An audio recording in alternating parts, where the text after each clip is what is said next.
How can the president be named so aggressively in these files and yet no one is investigating him? It's a good question. And maybe you can look to the fact that the person in charge of releasing the Epstein files, the deputy attorney general, is Trump's personal lawyer. Hi, guys, and welcome back to another episode of Life Uncut. I'm Brittany. And I'm Laura. And today might feel like a little bit of a different pace to what we usually do. But if you've been following me for a while and you've been listening to the podcast, you would have been hearing me speak about and seen me post a lot more about the Epstein files and the Trump administration than I probably have ever posted. To be fair, it was one of your vibes recently. Yeah. Vibes and unsubscribes. And this kind of feels as though this interview that we're about to do, a bit of a manifestation almost. Well, I mean, yeah, in a way, I've just become a little bit obsessed in a way with American politics. And a lot of you would think I'm not that political because I never really expressed that side of me. But I have been down a very deep, dark rabbit hole with the release of the Epstein files. And I did vibe a person/social media page, Aaron Parnas. He's a lawyer and a journalist. He has 5 million followers on TikTok, I think 3 million on Instagram. His Substack, The Parnas Perspective, is basically just like a news outlet, and it's one of I think it is the biggest news media outlet on Substack. Like, it has 615,000 subscribers. That's crazy. But Aaron has become my go-to for my information on, I guess, American politics, but also the Epstein files particularly. He is known for releasing, I don't know, he'll tell us 30, 40 like posts a day, really quick snippets of what's happening. He's going through the Epstein files himself, and I have found his content invaluable. So, of course, we slid into the DMs and asked if he would come on today to chat about what exactly is happening and break it down a little bit for the Australian audience, who I do think we are living in a bit of an echo chamber in Australia, and we are not really seeing the content that I am really thinking that we should be. Like, people should be more across what is happening in America right now and around the world with the Epstein files. And that is why Aaron is here today. So thank you so much for joining us today. Thanks for having me. I'm super excited for this conversation. I'll be honest, I feel, and I know we spoke about it just a little bit then, but there is a lot of information that's been coming out about the Epstein files. But I do feel as though in Australia, there's been a little bit of a patchy/black hole in terms of the mainstream media coverage of it. And as someone who hasn't been down the rabbit hole that Brit has been down, and for a lot of people, it almost feels as though it is so overwhelming in terms of how much content there is to consume in order to get across it, that I've kind of put it in a too hard basket, even though I know it's something that is, one, horrifying and two, fascinating at the same time. Before we get into really kind of timelining and unpacking it more, can you give us a little bit of, I guess, like a little bit of a story around like your background, how you got into this, and what it was about creating this type of content online that really drew you to it? Yeah, for sure. So I was a lawyer. I wanted to practice law for the rest of my life. That was always the goal. But then in 2022, Russia invaded Ukraine, and I had family in Kiev, in the capital. At the time, Russia invaded. And I was watching what they were going through. I had a 6-year-old cousin literally sleeping under a mattress in a bathtub as bombs rained overhead. And here in America, I felt as though media coverage just wasn't doing that justice. It wasn't doing justice to my family on the ground. And so I would be hearing things from them, and I just pulled out my phone and just started to TikTok. And within a week of sharing my family's stories, and they were my first-hand source. They were telling me what was happening on the ground. I had 1 million followers interested in just learning about Ukraine in just 1 week. So you grew 1 million in a week? In a week, yeah. Wow. I mean, it was a rapid exponential growth. And I did that consistently now for about 6 months of just Ukraine stuff, 20 times a day, posting what was happening in Ukraine. And then made the pivot to kind of more just current events, legal news, more world politics as well, while also talking about Ukraine when it's relevant. But at this point, we're almost 4 years into the war now. And so a lot of that news has unfortunately died down, but there's so much more things to cover. And so a year ago, I decided to leave the law, no longer do this full time. And kind of the rest is history now, just pumping out as much content as possible. When you are pumping out content, as you say, or you're posting 20 times a day, how do you ensure the content that you're putting out is valid? How do you do the reference checks for it, or ensure that what information isn't, I guess, like that you don't find yourself in a territory where you're saying things that may not end up stacking up to be completely true? Yeah, it's a good question. I mean, truthfully, most, if not all of my content is based on the firsthand source, right? So the president says something, I see what he says, I put it out. Doesn't mean everything he says is true. Oftentimes, most things he says isn't true. But the fact that he said it is true, right? I read a court order, I tell you what the court order says. So a lot of the reporting nowadays is based on firsthand sources. And whether or not the firsthand source is true or not, that's something we can analyze. But the fact that it exists isn't. And so it's actually, I've been able to fact check pretty quickly most of the stuff I put out, especially as it relates to the Epstein files as well, because you're just going through the files, right? That's your firsthand source. And I mean, not that you don't have credibility already as a lawyer and a journalist, but just to give you even more credibility, were you somewhat of a child genius? You went to college at 14, is that right? I did. I started college when I was 14, went to law school when I was 18. Yeah. Wow. So you're like Rain Man. Kinda crazy. You're like a Rain. You're like the political Rain Man. I guess let's start from the start. Can you just give us an overview of who Jeffrey Epstein is, what he was accused of, and I guess Ghislaine Maxwell's association with him as well? Jeffrey Epstein was a regular dude. I mean, an idiot, if you ask most people around him. He wasn't a smart guy. He wasn't someone who grew up with money or with wealth. He was just this kind of regular guy who fell into like these wealthy and powerful circles way before the 90s. And I mean, the sex trafficking, the abuse began based on verified allegations in the early and mid 90s. But Jeffrey Epstein before that was just a guy. Ghislaine Maxwell didn't meet Epstein until the 90s as well. And so she too she came from a wealthy family. She was kind of this British socialite in a way. But in the mid 90s, everything kind of came to a head when you had the first allegation against Epstein and Maxwell. It was Maria Farmer and Annie Farmer, her sister, the two sisters. They made the first ever allegation against Epstein and Maxwell that they were being abused at a ranch in New Mexico. And kind of the rest is history. So it really, I mean, to this day, it kind of it's mind-boggling to me about how this unintellectual individual could get into these circles and kind of build this, I mean, sadistic empire. How long did it take from the first allegations to actually anything coming into fruition in terms of charges for Jeffrey? Oh, years. So first allegation, notable allegation, 1996. The first criminal indictment against Epstein was mid 2000s. So 10 plus years, right? It was a long time. And in those 10 years, you had abuse after abuse after abuse. There were over 1,000 victims. So the FBI didn't take the first allegation seriously. And actually, funny enough, until last year when that allegation came out, that document came out, many in the FBI and those around wealthy and powerful people were saying that allegation never actually existed.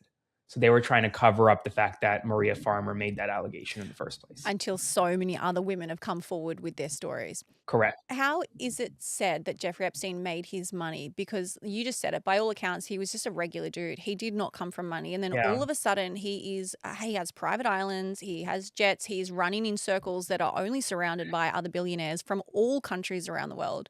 Where did that come from? It's not actually fully clear to this day. And to me, the best way I could describe Epstein is he's a mercenary, right? He kind of sold out to whoever the highest bidder was. There was evidence in the files that he had very close relationships with Russian intelligence, for example. There's evidence in the files that he was managing money for some very wealthy people. So it came from a wide swath of people. And to this day, I don't think anyone knows exactly where he got all of his money from. Can you just bring us up to date for anyone who really doesn't know the full extent of it? What were the allegations and what was he charged for before his death? So he was actually charged twice. So in the mid 2000s, those are the first allegations that brought criminal charges. Then in Florida, it was a number of survivors, children, young girls, and also women were accusing Epstein of sexually abusing them during these massage incidences. And I can go into detail. I don't think it's worth going into too much detail in terms of how graphic they are. But essentially, he would hire or ask young girls to perform massages on him. That was like the big allegation. And these massages, he would force them to do sexual acts. And then he would transport them across state lines. That's how you got to sex trafficking, right? That's kind of the overall scheme. But in the mid 2000s, he was facing investigation in Florida. There, the federal prosecutor let him off easy. There was an indictment, a criminal charge, 60 criminal charges he was facing. They only charged him and allowed him to plead guilty to solicitation of prostitution of a minor, one criminal charge. Wild. And in exchange for that, he got an 18-month prison sentence. Those 60-count criminal charges would have put him away for life. He got 18 months in prison, but here's the kicker. He only served 13 months. And during those 13 months, he was allowed out of jail 6 days a week for 12 hours a day to continue running his foundation. And while he was supposed to be in jail, he was abusing more girls, right? That was the first time. And then it wasn't until 10 years later that federal prosecutors charged him with sex trafficking and actually threw him behind bars. And then that's when he died. But I mean, you had another 10 years of abuse because prosecutors let him off easy the first time. So what do you make of that? What is the assumption from the first time he was convicted? Is that the fact that the judicial system was in cahoots with him? Was there bribery? Like, what are we taking from that? Oh, I mean, I don't know whether there was bribery or cahoots, but what I do know is that there was some connection there. Yeah. Right. There had to be a reason why this federal prosecutor decided to let him off easy. And to this day, we don't know, because it wasn't just him. There were co-conspirators as well. And as part of his deal that first time around, they essentially signed an agreement saying, if you plead guilty to this one charge and go to jail for 13 months, we're not going to go after your co-conspirators. We're not going to go after people like Ghislaine Maxwell. Now, they eventually did go after her in a different jurisdiction, but in Florida, they were not going to go after her. Tell us about Ghislaine and what her role is. I mean, she's still currently in prison. What does that look like for her? What was her charges that were laid against her and her direct involvement with Jeffery? So the criminal charges that she faced specifically related to sex trafficking for minors, for young girls across state lines, to two of them, or I believe three of them, to a ranch in New Mexico. There were allegations of sexual abuse in New York, in Florida, and in New Mexico, kind of those three. And essentially, she was the facilitator behind it all, right? She was Jeffrey Epstein's number two. There were allegations in New Mexico that she participated in the sexual abuse as well and abused the young girls as well. So she was essentially charged with almost the exact same thing that Epstein was charged, just at a smaller scale, because they didn't have evidence to charge her for all of it. And she was sentenced to 20 years in federal prison. And she's in her late 60s, early 70s. She's not getting out anytime soon. There's a lot.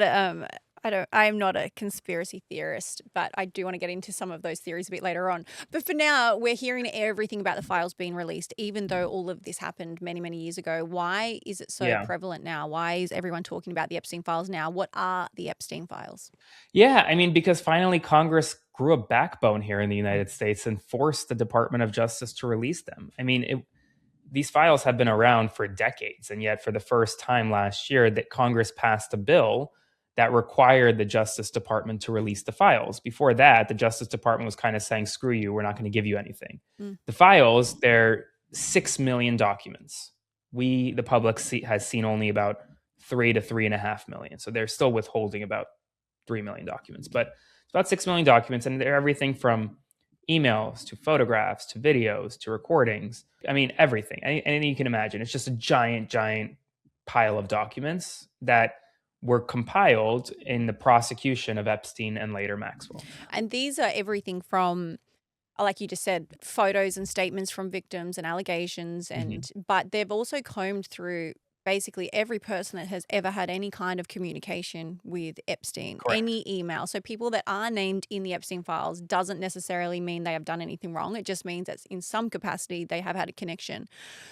Donald Trump has been named more than Jesus has been named in the Bible, more than Harry Potter has been named in the Harry Potter series. I've been seeing all these memes. Yeah. Yes. And I think that is the thing that is feeling, I am assuming in America as well, but here and for us, it's feeling so many people with so much rage, because from the outside, it looks like, how is the president so ingrained and so entwined in these files, yet we are not, as the public, having full access, even though there's a Trump Transparency Act, the Epstein Transparency Act, where they're supposed to have released all the files. How can the president be named so aggressively in these files and yet nobody is talking about it? No one is investigating him. It's a good question. I mean, when you look at the world, right? France has opened up a criminal investigation, Poland, criminal investigation, Lithuania, UK. I mean, countries across the globe have launched criminal investigations as a result of these files. The United States, the DOJ is just not doing anything. And maybe you can look to the fact that the person in charge of releasing the Epstein files, the deputy attorney general, was Trump's personal lawyer in the criminal cases This is Pam before Bondi? becoming deputy attorney general. No, Todd Blanche, Todd her like Blanche. number 2. Okay. So what is just going back a little bit, this idea that the DOJ had such power to keep it hidden for so long until their hand was forced, what would be the reasons of which they would keep it classified for so long, especially when there'd been such a public push, and also as part of Trump's, as part of his campaign trail, he was the one saying that it was going to be released. So what was the benefit of it being hidden for so long? Well, there are some reasons, right? I mean, number one, you don't want to release any information that details victims or survivors, their pictures, right? But despite that, they released all of that anyway. Okay, so that was number one. That's the excuse number one. Number two, a reason you wouldn't want to release the files is because you're going to get a lot of people who are just named there, and all of a sudden they're part of the Epstein files, even if they didn't do anything wrong. For example, Beyonce is named in the Epstein files. Why? Because Jeffrey Epstein discussed buying tickets to Beyonce.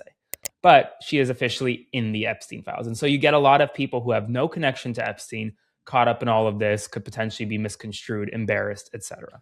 That's number two. Number three, you wouldn't release these files if there was an ongoing criminal investigation related to the files. You don't want someone who you're going to potentially prosecute one day and throw in jail to know what you have on them. And so that was kind of up until recently, the excuse from the Department of Justice was, well, we're still prosecuting people. We're still investigating people. But not anymore. They said that they're done with that. So now they kind of had to release the files. And then just this morning, as of recording, the DOJ has come out and said, you know what, we're actually not going to release the last 3 million files. We've changed our mind. In Trump's words, it's time to move on. Can they, and we don't really understand your legal system to that extent, has that, for the DOJ to say that, does that order have to have come from Trump? No. Who controls the DOJ? Pam Bondi does. And okay. in a normal world, you have a DOJ that is separate from the White House. In this world, they're kind of the same, unfortunately. Now, in this case, I think it's not like an order from Trump saying you're done. It's more of like Pam Bondi went through the files, all 6 million. Sorry. I know, I detest her. When I say Pam Bondi, I mean the Justice. The people, yeah.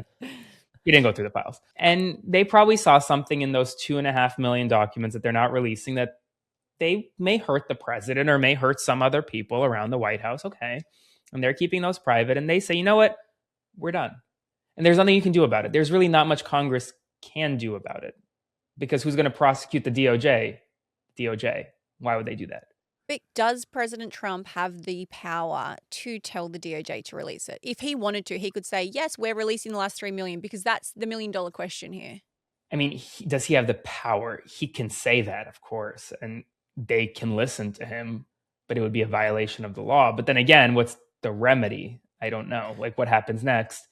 I don't know. If Donald Trump isn't president in the next election, which, he won't if be. the law is followed the way in which it's supposed to, he can't be. Yeah, he won't be. Could the next president overrule this and ask for the remainder of the files to be released? Is that something that could happen in due process? Because it seems so unjust that for so long people have been asking for visibility and transparency on this.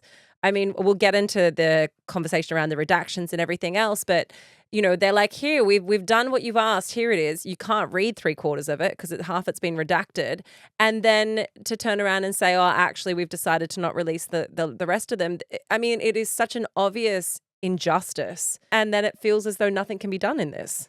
Well, something can be done. A future president can release them. In the United States, there's no statute of limitations for sex trafficking. So even if sex trafficking happened in the early 90s, they can still be prosecuted into 2030 if they're alive. So no statute of limitations. You can still go after these people. I don't expect them to go after these people 4 years from now.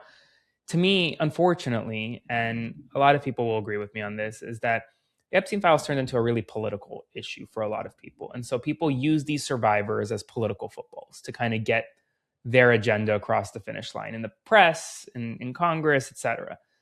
And so, and it happens, it happens in both political parties, unfortunately. And so the Epstein files are a story today, but will they be a story 3 years from now?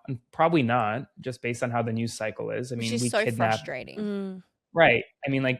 Trump breathes and the news cycle changes. And so it's going to change, and ultimately the survivors are going to be left without justice. That is the truth. It's sad.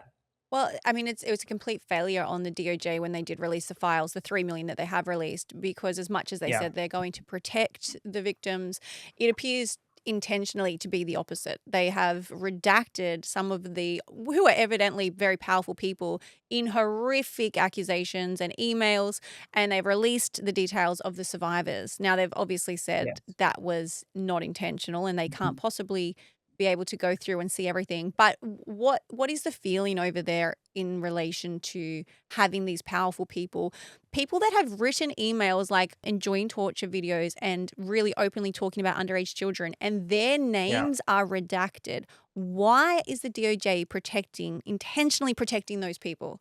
Well, if I had the answer to that, I'd be a lot, like a much bigger deal. I'd be in the DOJ.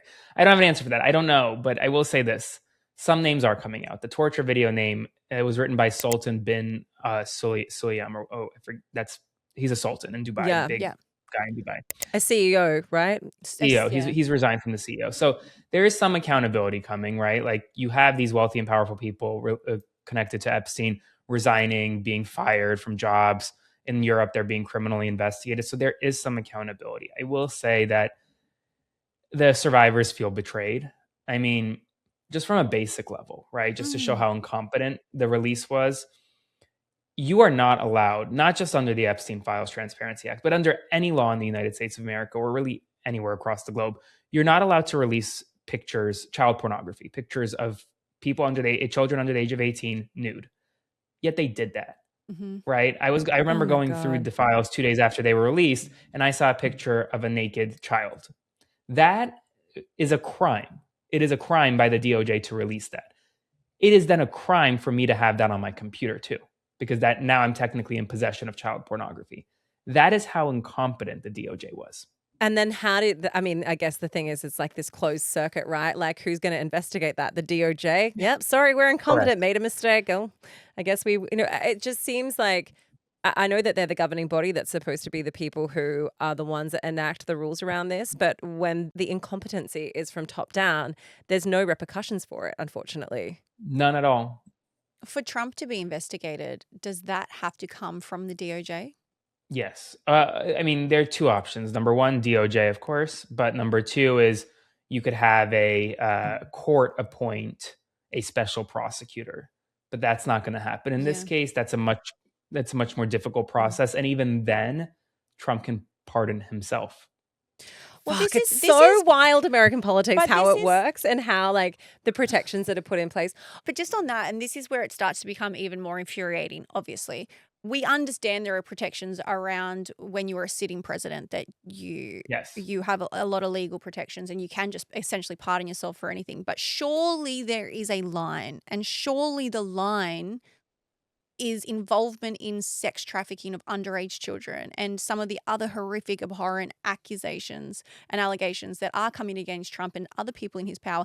There has to be a line, and child rape has to be it. Well, I mean, I agree with you, but on a fundamental legal level, there isn't a line. The president, for everything he does in office, absolute immunity. He theoretically can pardon himself for any federal crime, including sex trafficking. He could do that.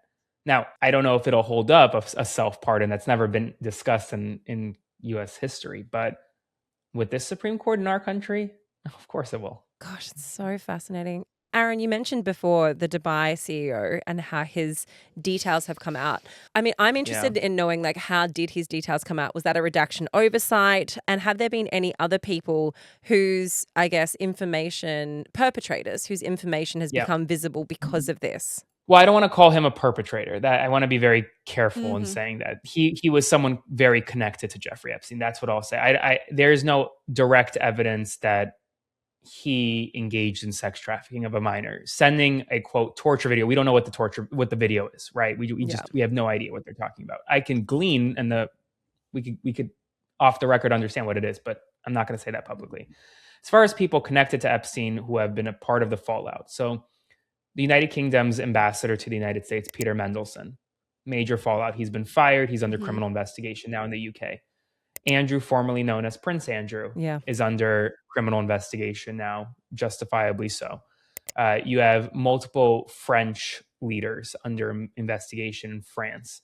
You have the Polish government has opened up an investigation into possible connections of Jeffrey Epstein feeding intelligence to the Russians. In the United States, you have a fallout, but it's on a much smaller scale. For example, Tom Pritzker, who's a billionaire in the United States, founder of Hyatt Hotels, major hotel company, he decided not to resign from his chairmanship today. So they're resigning, or they may not get the job or whatnot, but no one is being criminally prosecuted in the United States. Well, it's interesting that out of all the accusations over the last few decades, there is only now one person charged in prison, and that's a woman. Out of everyone, every man that is named, everyone. Yes, they've opened investigations, great, in the last literally 2 weeks, but there's only one person in prison for these crimes, and it's a woman. It's crazy, isn't it? What has it been like for you, Aaron? Because, I mean, these files are public, but the reality is they're so big and they're so immense that most people don't have the time, ability, or the capabilities to be able to actually process and read through them. How much of them have you managed to sift through yourself? And are you sleeping? And in terms of, I guess, your own personal discoveries throughout these, what have you taken from this? Yeah, I mean, I've gotten through tens of thousands myself, but the way I've gone through these files is more of a targeted way. I'm not going document by document by document. I'm doing targeted searches for names, search terms, keywords, things like that to try to narrow it down. Because to go through 3 million files, it would take me a year. And I mean, longer, potentially, yeah. Yeah, longer, probably. I mean, I think my biggest takeaway in all of this is that they could have stopped this, but they didn't. That's the biggest takeaway I have in all of this. The FBI had the opportunity to stop this in 1996. They didn't. They had the opportunity to stop this in 2006. They didn't.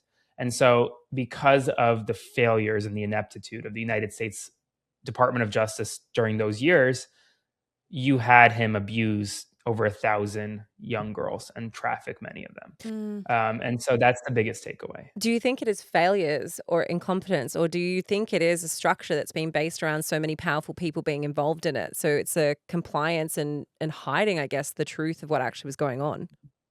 Yeah, I mean, that's certainly part of it.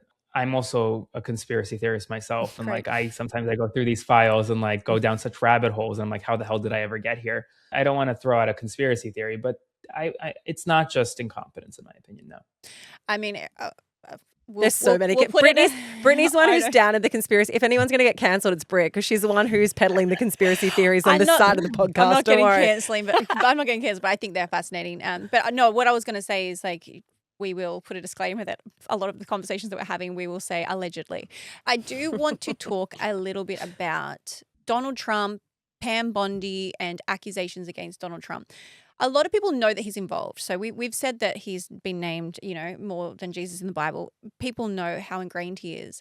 What are the allegations against him? And I know that Pam Bondi sat down and said, there's never been anything, I guess, factual charges or anything worth investigating against Trump. But then just recently in the last day or two, we found out that, in fact, there was an FBI record from the day before Epstein was murdered that was, I mean, pretty damning against Donald Trump. Can you talk about that? Well, so it's tough. I mean, all of this is very tough as it relates to Trump. There is no direct video or photograph of Donald Trump engaging in a crime. No. There are many tips that the FBI received over the years from young girls and women that Donald Trump raped them, sexually assaulted them, knew of the sexual assault, et cetera, et cetera. Here are some things we do know. What we do know is that the Palm Beach County police chief, the one in South Florida, he testified and he told the FBI that Donald Trump called him after he arrested Epstein the first time in the mid-2000s and said, "Thank God you got him. He and Maxwell were evil. Everyone knew what they were doing." Okay. Some said, okay, that's Donald Trump blowing the whistle and being the good guy. To me, no, that's Donald Trump waiting until after Jeffrey Epstein's arrested to tell the police chief what Jeffrey Epstein was up to. So presumably he knew. Mm-hmm. That's number one. As far as the allegation that came up in the past 24 hours, what the significance of that was there was a tip to the FBI that Donald Trump raped child in the 80s. That was the tip, essentially, at high level. That tip was then investigated by the FBI. An FBI agent called the person who put in the tip and had an interview, and that was memorialized in what is called a 302, just a record, kind of what you mentioned, that was then put in the Epstein database the day before he died. It was put on August 9th. Now, that tip and that interview, that's just part of it, right? Like, you need a lot more evidence to be able to go after someone like Trump regarding that, or go after anyone regardless of their status.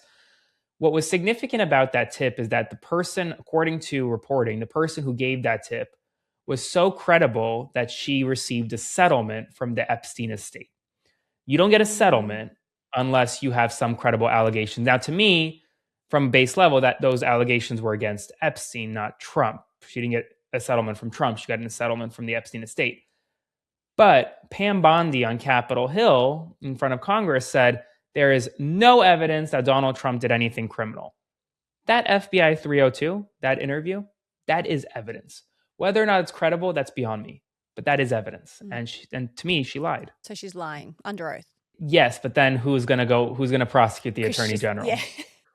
we go back to the same place. It must be so frustrating. And what are some of the other, I mean, we hear a lot about some pretty horrific allegations. I will say a few, and I would love to know your take on, are these just rumors that have snowballed around, or is there any validity to them?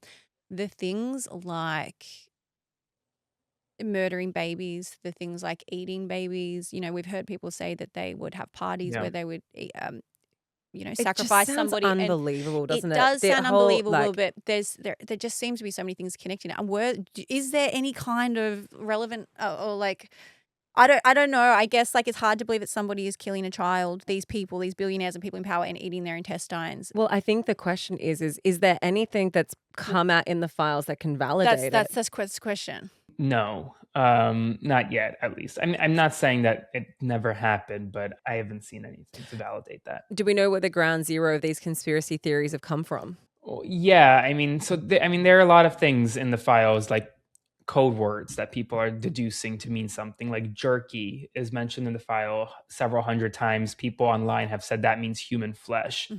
Could also just mean jerky, right? You could also just take the literal sense of it.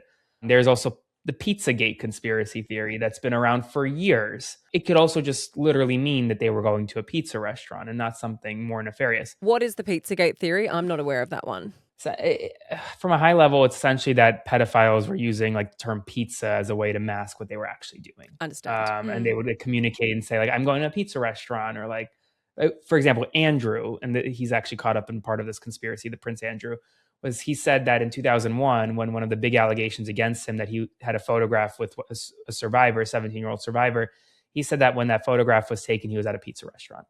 Understand. He wasn't. Yeah. He lied. I mean, this many billionaires cannot be writing emails to each other talking about jerky. They don't like jerky that much. Well, they don't. But they don't.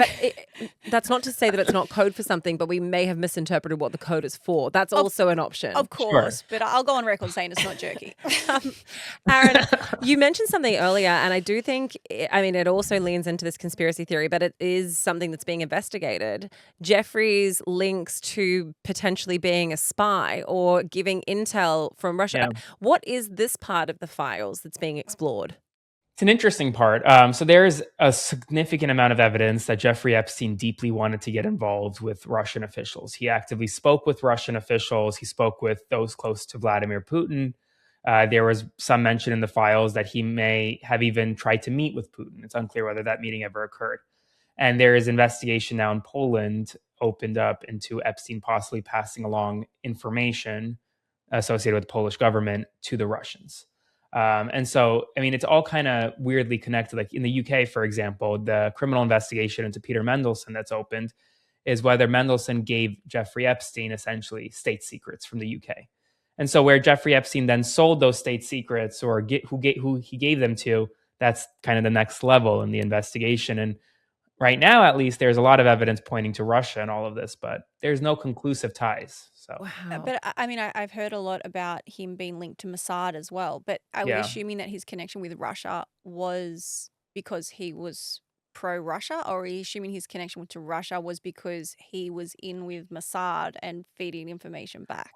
I mean, I don't know. So the whole Russia part was based on what I've seen in the emails, at least, and I'm just going based off of what like the evidence is that he was communicating with several Russian officials related to the president, related to Donald Trump. So like there was an email chain between him and I believe the guy's name is Vitaly Churkin, where he's essentially advising the Russians on how to handle Donald Trump before he comes into office in 2016 or in 2017. So that was a weird connection. To me, it's all about him being a mercenary, right? Selling out to the highest bidder, kind of like I said at the beginning. Whether he was part of Mossad or not, I don't know. He definitely had close relationships with the former Israeli prime minister. That's been scrutinized. But I wouldn't say he's part of the KGB either, for example. I just think that he sold out to whoever was the highest bidder. And I guess some of the things that make it more valid, if you could speak to it, is the connection through Ghislaine Maxwell's father. Well, that's part of it, but that's something truthfully, that's something I haven't fully explored just yet. There's a lot of talk about the fact that Jeffrey Epstein might not actually be dead. And there's some very interesting evidence that he's dead. Yeah, you think he's dead? He's dead. I don't. He's on. No. Surely. There's no way. Nah, I went down a rabbit hole. There's no reason to keep him alive. I put it that way. Like either he's done it to himself or someone else has done it. But he's. Yeah, I'm confident he's dead. I'm not confident that he killed himself. Yes. Okay. That was going to be my next question. What leads you to thinking that? Well, I think there is new files that show that there are a lot of inconsistencies in the Justice Department and the Bureau of Prisons story the night of his death. Before they were saying no one came up to his cell or near the cell the night of his death. Well, now we know there was actually someone dressed in orange walking by his cell that night, right? So that's number one. Number two, there are plenty of interviews with cellmates and others that Epstein essentially wasn't suicidal, right? Like it didn't make sense that he was suicidal at that point. He had just met with his lawyer, I believe, the morning of or the day before or something. In totality, there's just no clear-cut evidence that he did kill himself. I mean, that is the easiest explanation, but I don't know if it's the right one. Is it true that one of the guards came forward and made a statement that he saw a van that wasn't scheduled pull up that night, and that he believes he saw a wheelchair come out with him, and like it was almost like a swap of people? Or is that not factual? I don't think it was a guard. I think it was just someone else at the prison facility, and it may have been another inmate. But I have to go back. I don't think a guard made that statement. Also, it's hard to know because when you get yourself into the weeds of like a he said, she said, I saw this, I saw that, without any proof of validity, like anyone can say they saw anything that derails what happened. Aaron, there's so much distrust around all of this. Like, and I think the biggest thing and one of the biggest takeaways that I'm taking from this conversation is that so much has happened and so little can be done, and that there are huge powers that be that make decisions, and the reality is those decisions can't necessarily be argued with, and maybe the truth is never going to come out. What has this created in terms of like the political environment over there, in terms of the people's respect or trust for the president currently? Has it had an impact? Well, yeah, I mean, of course. I mean, I think the biggest impact in all of this is that it just completely decimated any little trust left that Americans had in government. I mean, like, even going back, as long as I can remember, no one trusts the government, right? Like, their conspiracy theories run wild. People, like, always say that it's the government's fault whenever horrific things happen. But something with this is just different from what I've seen. People really just don't believe a single thing the government is saying anymore. And it's gotten to the point where you can have the FBI director come out and make a statement about an ongoing murder investigation, unrelated to Epstein, just a regular murder investigation. And the first instinct for most of America today will be like, well, is he telling the truth? Not, okay, great, he's telling the truth. Let's continue to see what happens. But now it's, wait, are we sure from the beginning? And that's concerning, honestly. It shouldn't be your first thought. Are you seeing a shift in support from within the Republicans? From some Republicans, not all. I mean, I think the ones that have shifted in support are the ones who have been against kind of him and from the get-go. So it's some, but not. I mean, most of them are pretty firmly with him still. What impact do you think? And I guess like when you say that there is now this high level of distrust, because the distrust has always been there, but I think another thing that's changed so much is our access to information from people like you. I mean, social media, TikTok, the way in which we absorb the news now is so different to what it used to be 10, 15 years ago. What impact do you think that that's had on people's, I guess, the ways in which they're able to receive information and the information in which they're seeking out. I mean, it's forever changed the way they seek out information. They're no longer going to television or print to get the news. But I will say this. I think social media and like this new age of media has just given the ability to people who would never see news to see news, right? Most young people are not waiting and watching TV for the nightly newscast. They're scrolling TikTok, they're scrolling social media. And so they're able to get access to news and information that they probably wouldn't have had 5 years ago, 10 years ago. It's also so hard though now to know any validity because AI is so good. Well, that's, And it's a you mess. like you get stuck in it all the time. Like I believed that a seagull was riding a scooter the other day. So it's very easy to get sucked into these kind of things. How do you suggest people do their research properly? And I've done the same thing with you. Even when I stumbled across you, I was like, how do I know this guy's real? And I did my own due diligence into that. Yeah. You passed. By double checking. Yeah. By double checking. Well, thanks. I was like, we're still not sure.